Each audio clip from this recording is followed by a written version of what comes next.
Dernière capsule, je fais ça. Je délirais, puis je leur dis. Je trouve ça drôle. Tout ça drôle. 15 âges. Hein. J'étais en train de me créer des repères, des repères, des personnes, des repersonages. Des repersonages.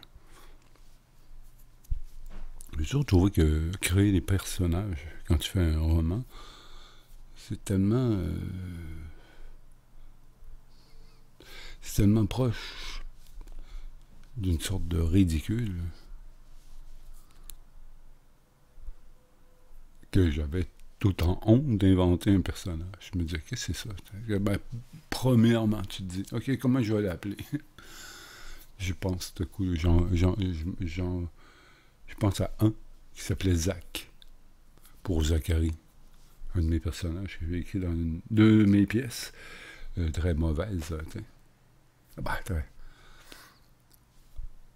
Oui, la structure est très mauvaise. Probablement que mes pièces révèlent toutes mes angoisses et mes préoccupations premières, j'imagine. Je devrais analyser ça, ça sera drôle. Mais je sais que je le faisais par imitation, évidemment, pensant que j'avais découvert un auteur qui était plutôt inconnu, donc je me disais, hey, je peux pas nécessairement. Ben, je parle beaucoup de Gombrowicz, donc je pense pas que les gens seraient étrangers à son influence. Donc, tu comprends. Mais quand tu écris, tu te dis pas, bah, je m'inspire d'eux. Ben, peut-être que oui, mais là, je voulais pas le faire. Je vais voir, éprouver le type d'écriture dans lequel il s'est embarqué. Et donc, je fais. Ça s'appelait Molaire. Molaire. Molaire, c'était le nom du personnage, toi. Et les fous incisifs. Donc, Molaire, c'était que son nom qui avait l'air mou. C'est un nom. Il s'appelait Molaire. Justement, tu sais. Et les autres, c'était rien que les, les antagonistes ordinaires d'une famille, avec la jeune fille dont Molaire tombera amoureux. Et Zachary, le fou, comme moi je le comparais, je le voyais comme un renard détournant Pinocchio de son devoir. Peu importe, je voulais pas parler de ça. Je veux parler de.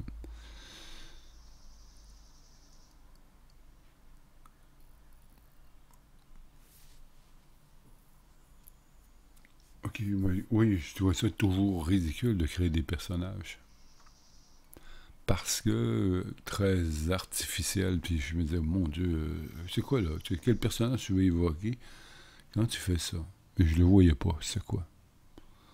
Je vois ça, comment dire, je m'exprime mal, là, je comprends, non, mais c'était l'idée que, essaie pas, n'essaie pas ça.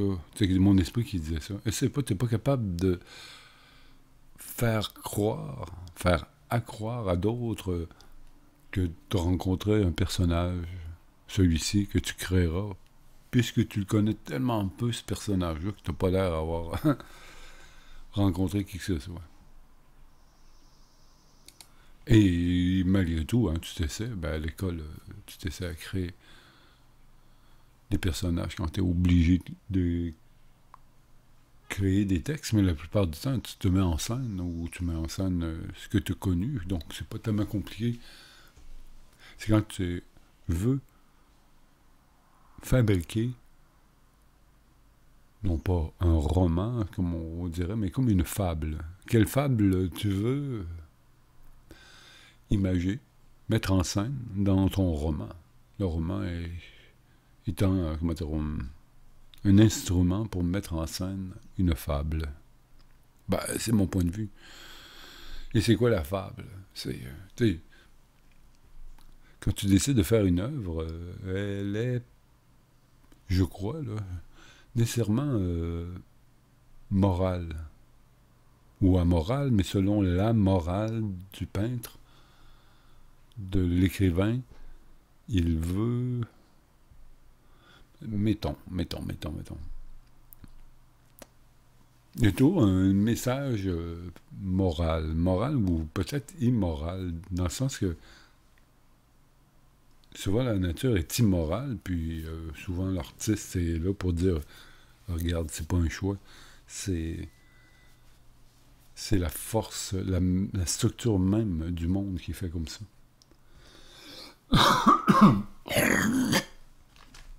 Non. Manquer de cracher, ça y a pas été.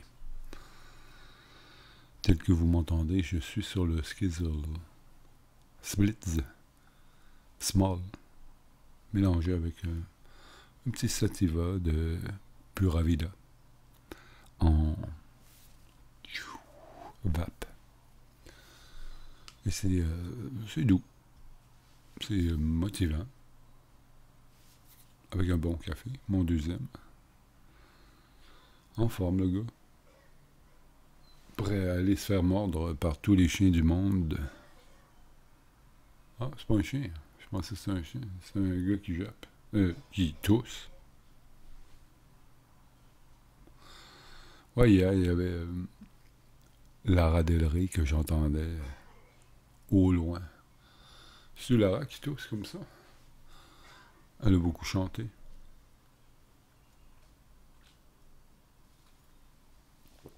Je ne veux pas de ceux qui toussent, puisque j'ai commencé. Ce radio tous en tous.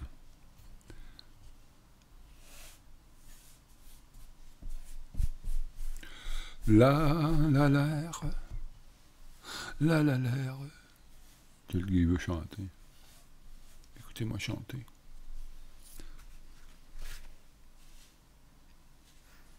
Je suis bien jeudi aujourd'hui. Un wake and bake très smooth. J'ai décidé que la montagne viendra à moi et non le contraire. Je ne veux pas la montagne. Reste là, montagne, là-bas, au loin. Je te connais. Tu es fixe jusqu'à ce que le volcan en toi s'exprime et vienne à démentir qu'une montagne ne peut pas venir à toi lorsque la terre se fend ou que la lave vient manger, gruger, brûler, anéantir tes pieds. Rester au pied du volcan, c'est risquer d'y fondre sa vie.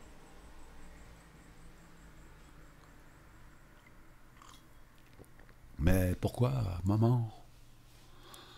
Ces habitants restent-ils si près du volcan? Parce que les cendres nourrissent la terre et elle est prospère, cette terre, tout près du volcan, jusqu'à ce que le feu revienne. Est-ce que c'est bon? Non, c'est pas bon. Est-ce que t'es con? Un peu.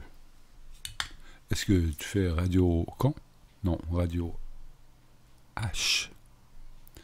H avec l'esprit du THC qui vous parle. C'est le THC qui me possède. Je suis manœuvré par cette substance idiote. Bonjour les amis, je suis THC et je fais râler ce pauvre crétin. Ici, attention.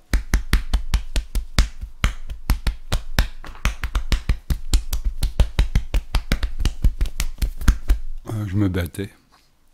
C'est quand même des coups de poing sur le chest. ça te fait un petit tam-tam. Hein? Surtout, moi, je l'entends de l'intérieur.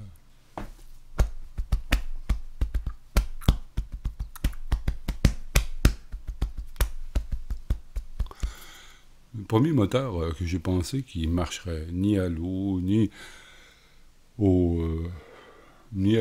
à l'air, ni au soleil, je pensais qu'il pourrait marcher au son.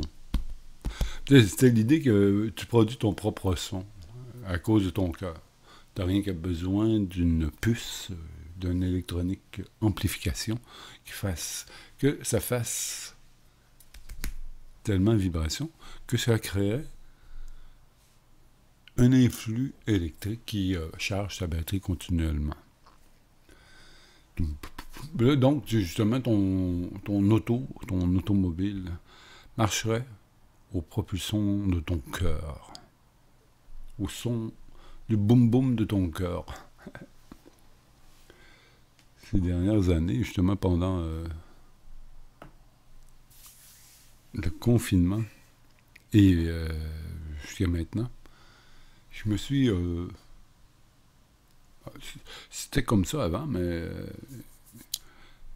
je m'entichais de chanteuses comme Rihanna. Ben, je sais pas, 2-3 longs jeux de Rihanna qui sortaient, puis ting, ting, ting, je trouve qu'il crachait, puis ça... Rihanna est pas mal stone. Ça marche, ok. Sa musique. J'ai appris justement que c'est peut-être l'artiste qui récolte le plus d'argent dans la musique. Donc ces types-là font beaucoup d'argent. Et je me suis mis à écouter autant... comment tu peux pas éviter Madonna, puis tu peux pas éviter Britney Spears, même si c'est des styles que j'aime pas beaucoup. Madonna moins pire, un Britney Spears ailleurs, mais tu sais, quand même, à l'intérieur, il y a plein de gars qui font des tunes, c'est ça l'affaire. Ils font des tunes pour la fille, donc c'est de multiples hommes qui travaillent, ou des femmes peut-être, je sais pas, je regarde pas nécessairement tous les auteurs, mais je comprends bien que ces filles-là, comme par exemple, hier, il y avait Lara Del Rey. Et c'est certain que Lara Del Rey joue une sorte de rôle au début. Il y a 20 ans, tu as joué l'American Idol. Non, l'American, comment pas dire ça. Une sorte de nostalgie des années 60, puis des filles grimées comme elles se griment. C'est récurrent, il y a beaucoup de gens qui ont une sorte de nostalgie du Elvis Time, ou un petit peu après. Moi aussi, j'aime beaucoup cette époque qui était assez...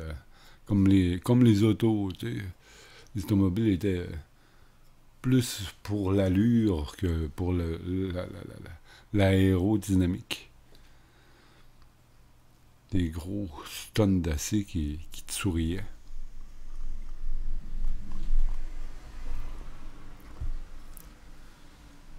Bon, puis après, quoi? Ah ouais, c'est ça. Mais toutes ces équipes qui entraînent, qui sont entraînées par justement une cigale qui chante comme Lara Del Rey, qui remplit tu sais, qui se rend compte, je veux dire, qui se rend compte de rien, mais c'est certain qu'au début, elle ne devait pas penser qu'elle allait remplir des salles énormes comme ça. Donc, ça prend une équipe sonore, visuelle. J'ai pas vu le show, mais peser sur, tu sais, hein, des shows, tu peux les taper sur YouTube maintenant, c'est top, c'est le fun. J'avais un 75 pouces, je regarderais ça, mais j'ai rien que ça, puis tout. C'était allé pour regarder 3 heures de show, de quoi, quoi que ça pourrait être intéressant, une fois de temps en temps, temps. C'est tentant. Hey, mon con.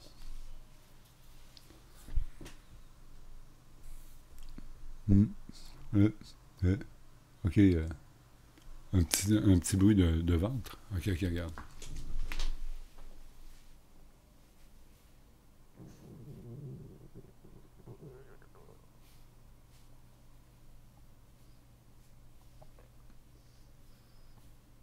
Bon. Il était pas gros, ce tremblement-là. Ce tsunami-là. Bam, bam, bam, bam, bam. Je sais pas quoi faire. C'est ça plate. Je pourrais en parler, mais en parler de quoi? Parler dans le vide. Il n'y a rien que 9 heures. Ah bon, ça va être bien.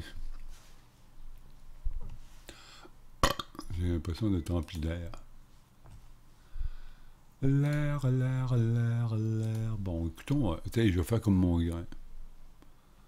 Je vais parler des nouvelles que je lis comme ça. Quand tu trouves... oh, Jim Birkin vient de mourir. Oh, mais t'as quand même... candeur, audace. Quand je vois les Français écouter des vieilles chansons de 40 ans, je sais qu'elles font partie de leur histoire, mais eux aussi font partie de la mienne. Ouais, elle était tant cute. Sa fille aussi, tu sais. J'ai beaucoup aimé Birkin. Tu la voyais, à chaque fois qu'elle était interviewée, tu sentais que elle était tout le temps très reconnaissante de la vie. Elle. C'est comme ça que je le sentais. Ça me faisait tout le temps comme un chaud au cœur. Et je me disais, hey, vraiment, tu peux être dans ce métier-là, être jusqu'au cou, puis de rester gentil. Mais c'était une... Tu sais, je veux dire, elle restait... Je me disais, je viens de dire, j'allais dire qu'elle chantait pas bien, mais elle chantait pas si bien que ça, justement. Là. Elle faisait... ils l'ont accepté dans un type de chanson. Longtemps, tu sais, c'est elle qui a interprété, à place de Brigitte Bardot, le Je vais tuer hein, parce que la version Bardot avait été scellée, promis Gainsbourg de ne pas la présenter parce que à l'époque, Bardot avait triché son homme avec lui, tu sais, qui n'aurait pas enduré le mari. Gainsbourg cache la toune pendant 10-20 ans, je pense. Mais là, refait avec Jim Birkin, quand même. Que Dieu est son âme. Eh merde, je crois pas en Dieu. Qu'est-ce que je pourrais dire? Ben non, c'était une belle personne. Il me semblait, peut-être sur le... Il y avait Charlotte Gainsbourg aussi, qui est sa fille. Tu sais.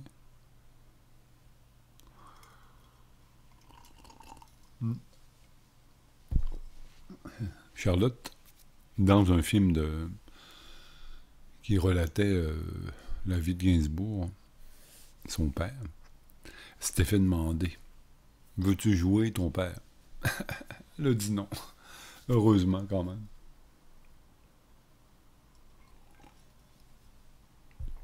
Elle joue dans le film, mais c'est un autre rôle. Parce que, justement, on voit Gainsbourg qui côtoie toutes les ceuses qu'il a côtoyées dans ce film. C'est étrange, c'est un film fait par quelqu'un qui est un BDiste, plutôt, c'est un dessinateur de BD. Johann Svar, pas Svar, mais Svar. Johann Svar. Un BDiste que j'adore.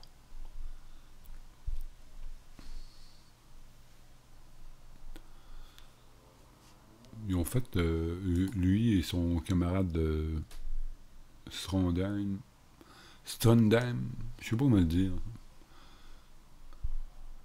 Enivrante Lara Del Rey. Ouais, c'est ce soir, c'est hier soir. Là, je fais entendre de la rumeur. Ça me semblait que ça tremblait ici, c'est rare. On a été chanceux cette année, cette journée-là. Là, je trouvais que c'était tannant. À un moment donné, à minuit, lâche-le. Quoi que ça a lâché. Ben, quelqu'un qui essaie de dormir là-bas, là, tout proche, moi, on entendait les paroles quasiment. Puis je suis très loin. Mais le vent, il était bon pour ça. Hier.